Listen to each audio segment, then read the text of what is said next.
Hey everyone, I'm the Duke of Italy, your favorite lo-fi music YouTuber, and welcome back to the final review before November. I know I planned on some more content to come out, but I got kind of swamped, and luckily a lot of my work sort of reduced for this week, especially for November coming up, which I'm really excited to announce what I'm doing for November. But today I had enough time to review a discography. I've been planning on reviewing this band for a long time because they're kind of like in the forefront of the black metal scene right now. They have an interesting position in black metal. I think you can easily put them up there with the classic bands in terms of popularity. But today we're going to look if they deserve to be up there with quality. I am, of course, talking about the Polish nihilist black metal band Mgła. Now, I don't say DSBM band because their style doesn't really evoke DSBM type feelings. In a way, it's a lot more similar to a little more straightforward black metal with sort of mid-range vocals and a lot of mid-range instrumentals as well. And I'll admit, there were times where I listened to these releases and loved them more than my recent recollection of them. In fact, a lot of black metal recently hasn't been the most appealing towards me. So take a little bit of what I say today with a grain of salt. But of course, usually when you have to do that, you just consider everything slightly better than how I describe them. For example, if I give a 5, treat it like a 6. If I give a 6, treat it like a 7. Of course, I could totally be right, but you need more music to listen to anyways, so why not listen to some Mgła as well? So before any of the main releases from Mgła, we start off in 2005 with the crushing The Holy Trinity Split album with a couple other bands that I don't know who they are, but it doesn't matter because we have the Power and Will series by Mgła.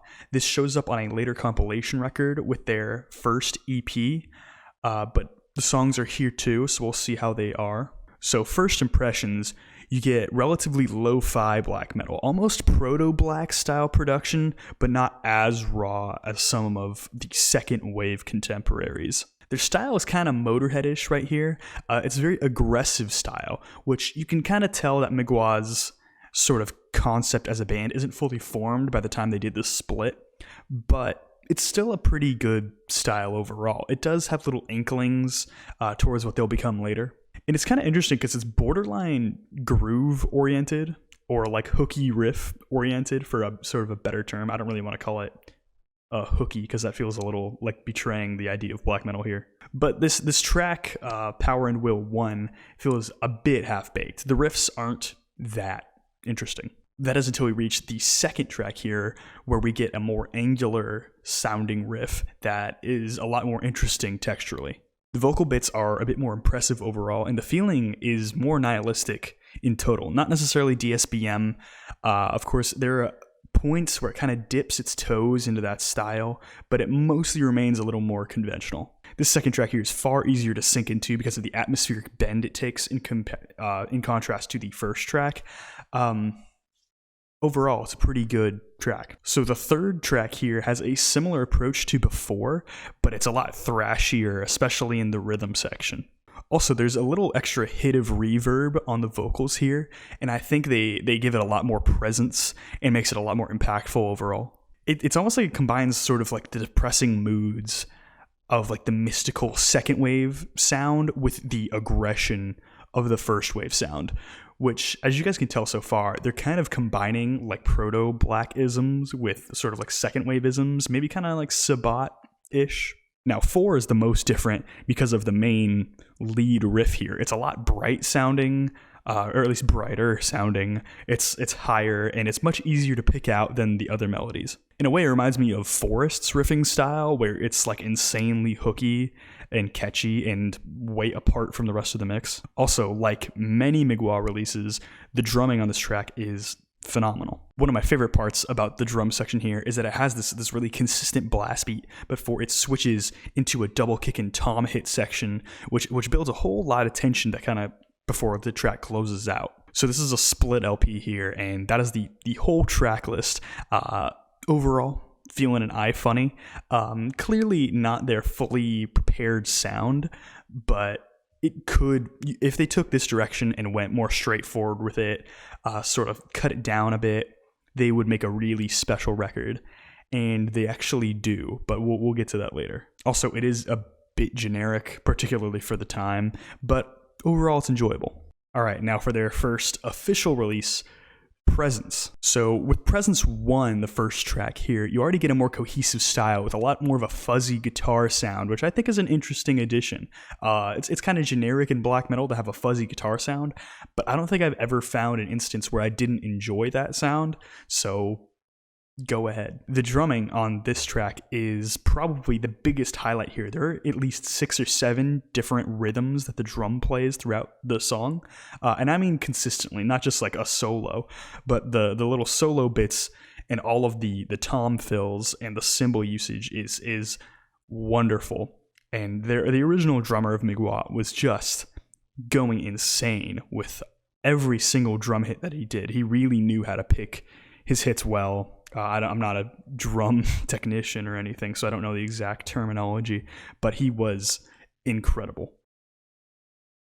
The transition into Presence 2 is a very solid one. It works very cohesively, but the riff is very similar. It was really hard to just find it as identifiable as the first one. It just felt like a slightly flatter version of Presence 1's riff. At the 5-minute mark, the song amps itself up with another hit of energy with all these different switches, but I will say the first part of the track was a bit lackluster, and then once you reach 6.5 minutes, the riff thickens up and it's moody and it's dark and it's just really meditative and evil, which is a nice change for the track. It's good to reach a peak, which you do see that in a couple of Mgła's earlier songs overall, is that they reach a peak of like darkness and it'll sort of ride that for the rest. Now, Presence 3 is the highlight of the release here. It's a very fun track. It's very repetitive with only 2 chords, just sort of played one after the other for a very second wave-ish riff style. Particularly something kind of like Dark Throne, I guess you could say. But it's very striking, and it's pretty hypnotic, which is kind of rare for Mgła, because Mgła is a lot more in-your-face and active in terms of a black metal band, which is kind of different from all their contemporaries. And I'll say even the bridge on this track is pretty fun, too, in a sort of roundabout way of describing it as fun. I wouldn't actually call it like fun. It's rather dark and moody, but it's a bit thrashy. It's interesting. I think it's a solid release. Not groundbreaking, but unmistakably, it's a little unique. It's not so unique that you're like, oh yeah, that's Mgła. But you can tell where their sound is going. You can tell it's them. The drums are iconic, of course, but it's another little way till they get to their main stuff. But yeah, I'm feeling a Weezer on this album. And now we reach Mydwaski. I think that's how it's pronounced. I'm probably wrong. It's spelled MD and then the L with like the cross in it. OSCI. So, I mean, my first impression is to pronounce it like Mgła, but I only know the D because it's the D. That's the English one. Etymology aside, this, out of all of Mgła's releases, this short EP, this 10-minute collection of 2 tracks, is the best thing they ever release. And it's a very unique style for Mgła. It's fuzzy and melodic, which is not normally something they stick to. Normally they have a super thick guitar section of a rhythm and a lead guitar, and the rhythm just pounds away at these lower notes, which you'll see much later in their discography. But here it's just this rocketing off lead guitar, just going all over the frets. So it's got this really mysterious opening before it goes into this really aggressive and punishing sound. Also, when it switches to add some double kicks, it adds even more body underneath. It's like you don't even need the bass anymore because the double kicks are just pushing it so far forward. And the drum sound upon the first impressions of this track is just incredible, because while it's got the typical black metal sort of assembly, and you got blast beats and all these like heavy drum sounds, when the other alterations and the fills come in, the way the cymbals sound is like they dust off once they're hit. Like they become fog, for lack of a better term. Mgła translates to fog, but it's such an interesting atmospheric bend to have the cymbals sound like that. And I think thinking of the band might have been a conscious choice because they're like, what sounds mysterious? And it's that really good combination of aggression and mystery. For like a 6-minute track, it doesn't feel any tighter, which for Mgła 2, it really takes that challenge and runs with it because it is just a compressed version. It's like a 4-minute version of Mgła 1 with like even more punch. The blast beat is lightning fast here, utterly unhinged with the speed that it's giving you. And I think the drumming honestly has some of the most interesting and inventive black metal drum fills that I've ever heard. It really rivals that of like Horg from like Immortal. And the sound overall is just hopeless. It really makes you want to like just sit in a corner in the dark and just lie there. But it is also so punishing. It's really spiteful, which is an interesting feeling of Mgła. While the sound does not sort of represent much what sound they'll have in the future, which is a double-edged sword because I think their future sound is more unique, but the sound I think is better, at least better executed. I think the feeling is certainly there, and it's a strong feeling. I think this EP is based in Red Pill. If you honestly, if you go up to someone and they're like, what's your favorite Mgła release? If they try to be like a black metal elitist, first thing you do is you say, hey, Mgła sucks, because you can't be a black metal elitist without saying Mgła sucks. And then you're saying, but if I had to pick one, Mgła, or pronounce it correctly and then really show off your skills. But whatever. Next EP, Further Down the Nest from 2007. Straight off the bat, I don't exactly know if this comes in at a specific point due to my notes here, but this refers to the nest being your id in your brain. From Freud. Like, that is the primal part of your brain where like all of your unconscious desires are, like for all of like your basic things for living, or all of like the immediate gratification sort of stuff. So using like a nihilistic and misanthropic and spiteful outlook on the id is a super interesting concept, and I love it.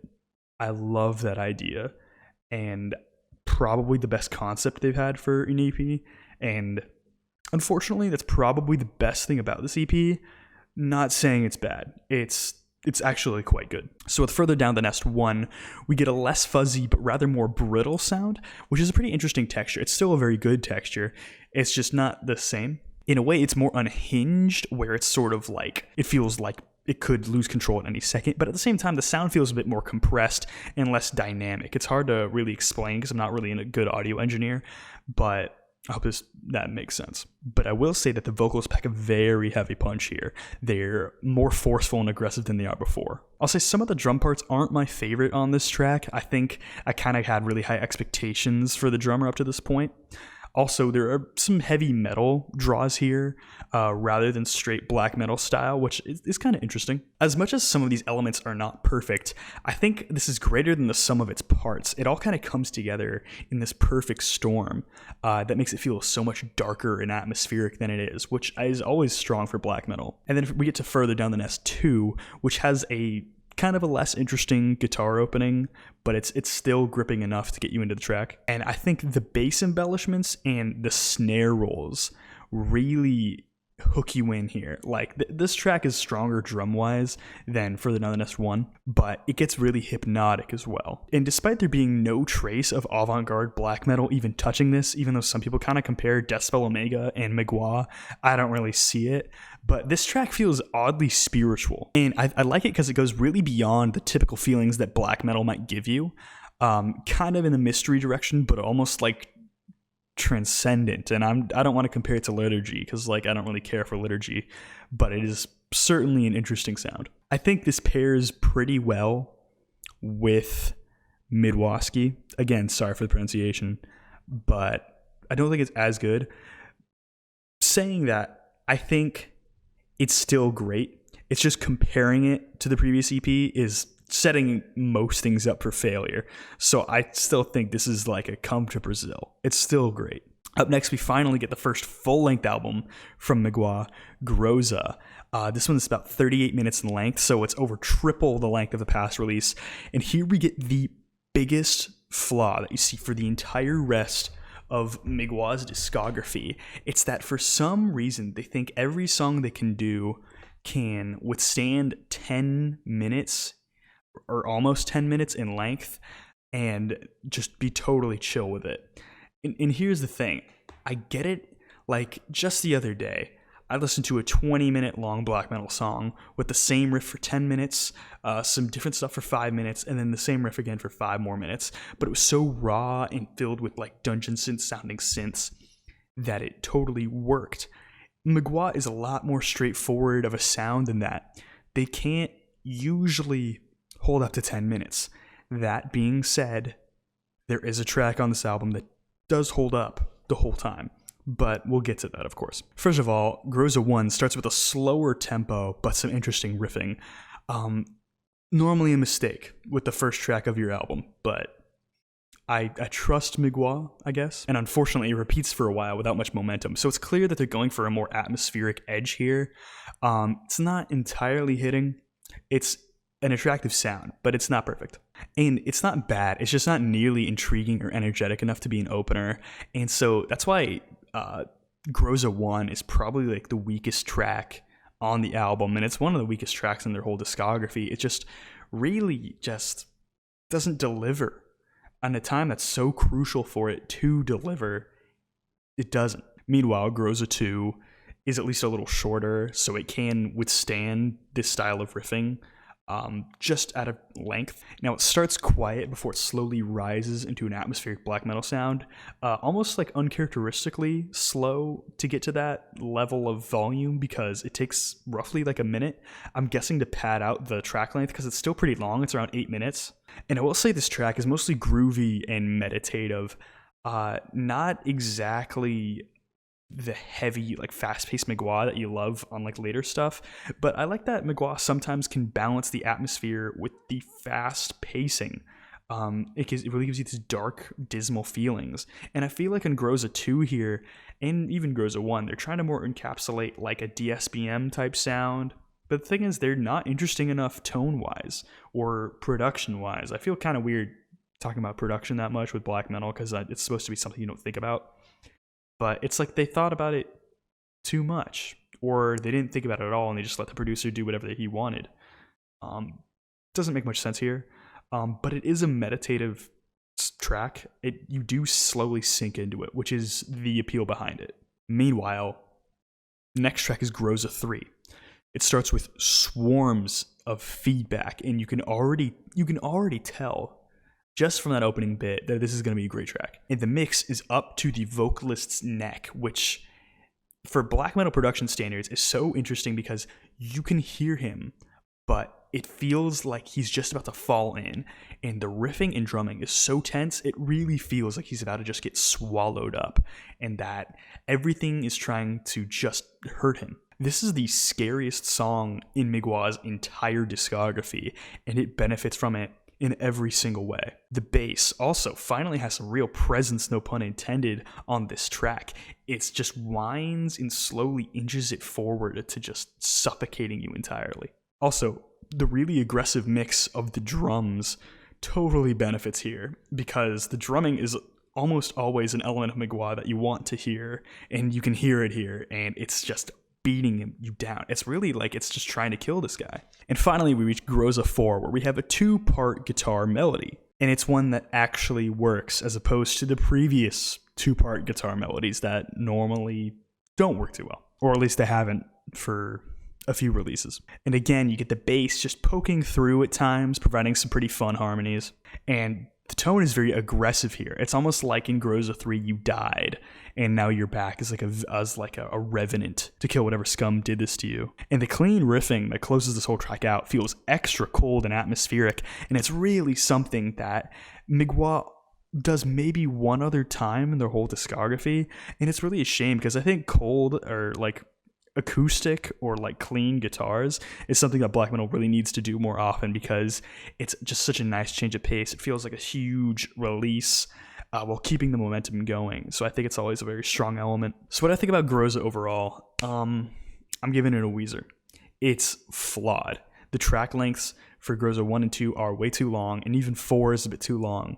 Groza 3 is perfect. Don't change anything about Groza 3. In fact, make Groza 3 the final track if you felt like it, and really just make it as hopeless as possible. Don't make it as complete as much as it is, just like too bad. character's dead, you're gone. It's an interesting release. It is a landmark for them because it's their first full length. It's not perfect. I like the ideas they are trying to approach here. They're trying to be more atmospheric than Further Down the Nest, but it doesn't work. It's just not reaching the consistency. But next we reach what most people would refer to as their best full-length album, With Hearts Towards None, in 2012.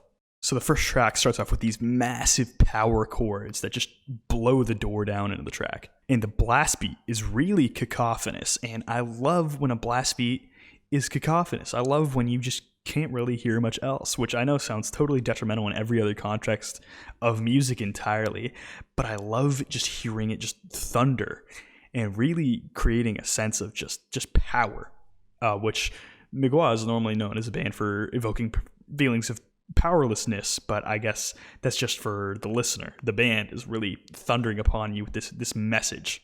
The track is very spiteful in feeling. I think the lead goes off really far into the distance while the rhythm just pounds underneath, which you can tell just from this track that the style of Mgła has now been formed. It's the pounding rhythms with the lead guitar doing its own thing. And for black metal, it's even pretty progressive sounding. There's enough variety to last the track length. Also, there's a chuggy part that's sort of towards the end of this track here, and it reminds me a bit of Dark Space. I mean, it's not as good as Dark Space, but it's kind of similar. It's like they drew from that. So 2 starts with some kind of lower and mysterious sounding riffs that sort of winds up into the track. And it's got that heavy metal structuring here that feels just progressive enough, again, to make the whole track sound complete. And the voice works really well here. It's rather thunderous towards the end, but it's that sort of like lower, like growly tone from Mgła's main material. The voice really comes into its own here as this unknown entity that's calling at you from like the void. Then we reach With Hearts Towards None 3, which starts with a really interesting mid-tempo kind of blast beat, which sounds kind of like an oxymoron, but it's like a slower tempo with the blast beat is pushing forward. This is one of those tracks that's really meditative in its repetition, which I feel like is something that Mgła doesn't do that much, but here they're actually rather successful with it.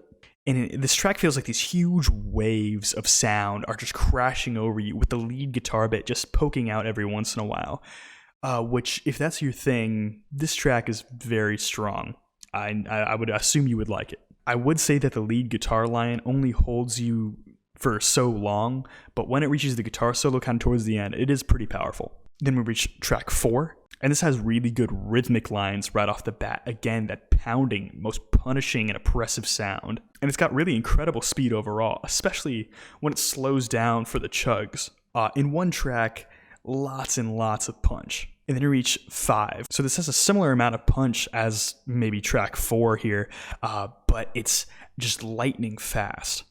And the guitars just hail upon the listener like lightning. It's utterly brutal.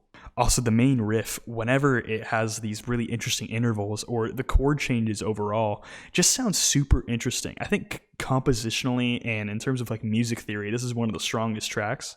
And then, of course, we reach track 6. And this is one of Mgła's thickest sounding tracks to date. It is utterly monstrous in size. It's got a ton of power behind it, which is probably the biggest strength of this album, is that the power is massive. And then we reach track 7, which is the longest track on the album at roughly 10 minutes. And it's got these rain sounds before this really awesome lead melody kicks in. The melody gets a lot more presence once a spoken word sample about like nihilism or something ends in the melody. The pedals all get pressed and then it just gets pushed into your ears with this much more aggressive sound. It also has this really long meditative section in the middle, and it really lets all of the feelings sink in before exploding once again to take you through this terrible dive through the earth. And the riff, while it's used plenty of times in the track, obviously because it's black metal, it's just so gripping. I can't help but adore it because it sounds so fantastic. So what are my final thoughts on With Hearts Towards None? I know I gave it a whole lot of compliments here, but I will have to say it doesn't feel as impressive or unique as most people say it is. It's still very solid. I'd say the first half of the album kind of let me down. I was trying to give it all these compliments because I was like, oh, everyone loves this album. There has to be a reason that they love it. And then the second half, I was like, no, it's just not the same level of quality. It's just the track list is much better on the second half of the album. It's all still good, but the second half is really where it shines. It's just not airtight. I think some of it gets a little more repetitive than it has any right to be. Some of the textures overall aren't perfect. It's a solid release though, so I'd say this is like an iFunny. Alright, we've reached the 2015 release, Exercises in Futility. This album is what made Mgła popular to most people, and it was my first Mgła release. I heard it like over a year ago. So the first track, which I refer to these all as the first or second track because it's really just all the name of the album with a number after it. The first track starts with this stone dragging sound, which you kind of picture to be the guy on the album cover kind of like waking up from like a really long slumber and sort of pushing the top of his like grave away, or like maybe like a sarcophagus, because it is stone. I'm getting into semantics about an album cover here, but it is trying to put you into sort of the shoes, or I doubt he's wearing shoes. I think he just got out of a very isolated sarcophagus here. I'm digressing so much.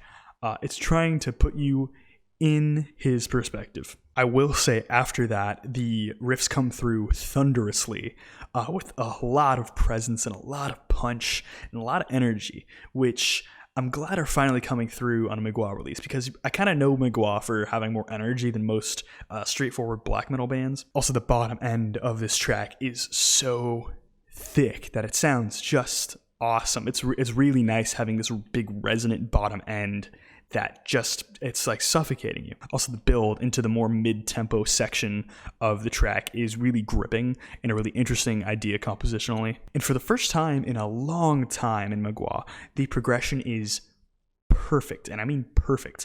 And I gotta mention, Mgła's vocal, like little lyricisms haven't really come through all that much, but there's a really iconic screech of no tomorrow in this really brutal way, and his sort of like lower growl really comes through perfectly, comes in at the right time. I think it's an excellent addition, and I love hearing it every single time I play the track. That is before Exercises in Futility 2, which starts with an insane drum fill. And you guys probably noticed that I haven't been mentioning the drums a lot recently. It's because they changed drummers to their next drummer, which I think is not as good a drummer until the last Mgła album, at least during the time of recording this video. So finally, we're back to the really impressive drum fills. The riff is really interesting here, especially for the verse. It feels like the track is falling over itself as it continues, like it's stumbling and very awkward. And the riff that this part transitions into feels really isolated and dark and hopeless. A really interesting addition too. And there's also some really nice spots on this track for some awesome drum fills, which are such a welcome addition because they really keep the track from feeling too bloated or just repetitive. Also, mildly off topic, the vocals on this album here continue for the rest of Mgła's discography so far, and it's not that hard to see why. It's a pretty aggressive sound, and it comes in more clear on this album than any before. The third track here is the shortest of any on this album, but it starts with a really grounded and misanthropic feeling that I think is exactly what Mgła is shooting for. And it gets built upon with a slightly more angular riff than Mgła is previously used to. This is one of those tracks where you really sink into the repetition, which I think is rather interesting because it's probably like one of the least repetitive Mgła tracks. And then we reach track 4, which is basically a continuation on 3, but with more punch. It's also got some really interesting cymbal usage, and it keeps the rhythm feel tighter. And I think the riffs even feel more pronounced as the track continues, which I think is a nice touch. And then we reach track 5, where we get a more distant sounding rhythm. And then of course we get these double kicks that thicken up and get the track totally rolling. This track is really deceptive with its high energy, I noticed. You kind of have to sink into the more nihilistic feelings here rather than have the energy propel you forward, because the energy is so good that you don't even have to treat it like this more depressive style track. And then for the last significant chunk of the track, it sort of devolves into this big drone, which I don't think Mgła ever does again or before, but really interesting style choice, and I kind of love it. And then we reach the final track, which starts with mostly clean riffing, which is pretty uncharted territory for the band. I think they covered it like one other time. The distortion kicks in with this really big boost of energy, and I'll honestly say these are the best riffs on the album. Mgła doesn't always have the best riffs. Here they have a very solid riff. And also towards the end of the track, the riff is isolated, which just, it goes to show how easy it is to be isolated. It's like a metaphor for the listener. It's like you are always truly alone as much as you think there are people around you. I don't know if that's entirely intentional in the meaning of the album here. I know it's Exercises in Futility, which is, of course, like a representation of life, I would assume, which is an interesting concept. But I guess sort of maintaining like realistic and like proper social interaction is an exercise in futility in its own way. Because I mean, I could dive into this artistically for a while, but I think I'd talk way longer than I have to. It's a good sound, basically.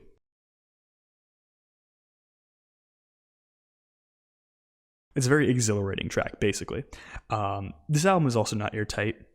I very much like it. I might have to listen to it again, but after the multiple times I listened to it, I've gone from absolutely loving it to liking it to loving it again. Currently, I'm liking it. Currently, I'm feeling an eye funny. It's solid. I like it more than With Hearts Towards None. Admittedly, even though some people like With Hearts Towards None more, I am I guess I'm just a fan of Exercise in Futility more. Of course, that is until we reach 2019. Age of Excuse drops, and this album is awesome. We start off with Age of Excuse 1, where we get these gurgly sounds. Really interesting. Not sure what it means. Feels kind of gross, but I kind of like it. And then it starts more fuzzy and mysterious. But then it comes out with this really fast and more compact sound and Exercises in Futility, kind of going back to that Mgła sound. It's got this sort of call and response section that happens a couple more times in the track between the vocals and the guitar. Like the vocals will have this nihilistic poetry just like screeched out, and the guitar will respond with a more interesting, like a bar chord or something like that. I don't play guitar, so like I wouldn't really know the exact sound, especially with the pedals, because the harmonic content is just immense on this response part. But I don't know the actual notes. And now this track really gets down the dark feeling Mgła has shot for in all these albums before. I think it gets it here better than any other intro track. I think it's probably Mgła's best opening track so far. Easily comparable with Exercises in Futility and Mgła 1. The second track has a really anguished feeling, almost a DSBM type of riff, with just the interesting like isolated feeling it has with the lead part. Also, the riff has a rather hooky edge because it's syncopated on the chord changes, which is a really interesting twist. One of Mgła's most engaging moments.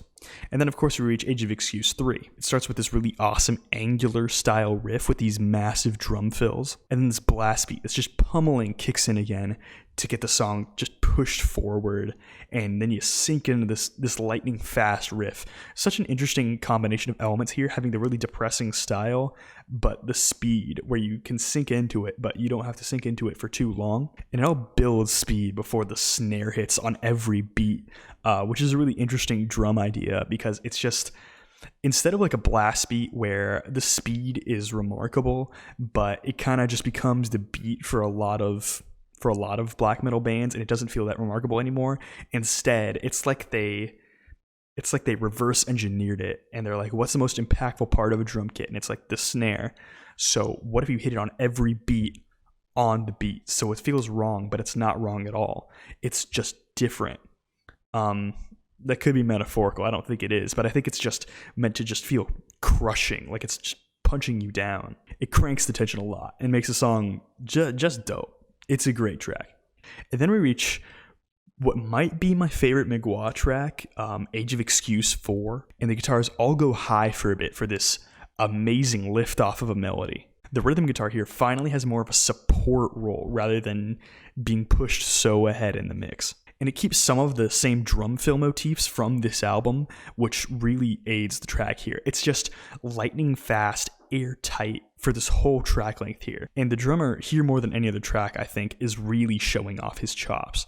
Just how fast and unhinged it gets is almost like Groza 3 feeling, how I described how that track was just so maddening.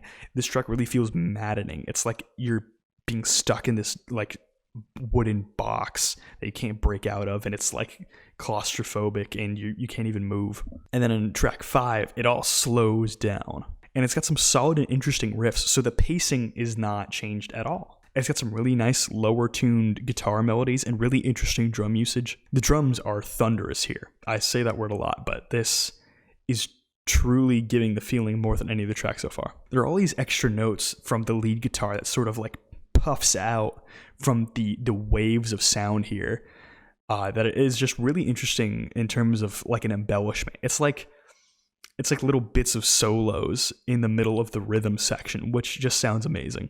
And then the utterly flaming speed that is brought by the drums is dropped off at the end for the guitars to really shine through to close out the track, which I think is pretty smart. And then we reach the final track, Age of Excuse 6. It's got these really tightly compact riffs that just shoot out. And it's like the riffs itself are able to maintain their own propulsion by just continuing because they're so interesting. And the vocals get borderline wrathful. It puts you in the shoes of the dude on this album cover. It's just this undead revenant who's just slaughtering people in the masses. Sorry for the brutal language here, but it's like this impersonal, very general wrath that's like, none of you deserve anything good, which is another reason why I like this album so much. I think the concept is excellent for Mgła, because I think the brutality of their speed that has been maintained on the past couple of albums should be given a nihilistic sound or philosophy rather that matches that speed. They could have whatever philosophy they want. I just think they should match it with their sound. And then there's like a minute where the drum section just totally closes off and all the riffs just sink down further and further, and then the track ends with the album for a truly hopeless ending. I think this album is crazy underrated, and crazy in general. If Exercises in Futility made the style, then Age of Excuse completed it. It perfected it, almost. It's oppressively misanthropic, it's mystical, it's fast, it is gripping, and it's pummeling. I give this one a Come to Brazil, their best full length so far, as I can tell right now. But that's about it. So Mgła's doing a good job. I hope they make another album. I'll totally listen to it. I really want to see where they go next. Are they gonna go back to some of their older sounds? I would be a little disappointed if they made another full length that's in the same style as one of the past two. Maybe they should revisit some older ideas and work on them. But I'm not the band. I think they're doing a good job. And I hope they continue to do a good job, or maybe even a better job, because right now they're kind of influencing the whole black metal scene. So everyone's eyes are on them. But that's about it. I hope you guys are enjoying this video. I hope you enjoyed it. If you have any comments, questions, or concerns, go ahead and comment down below. I'd appreciate a like and a subscribe.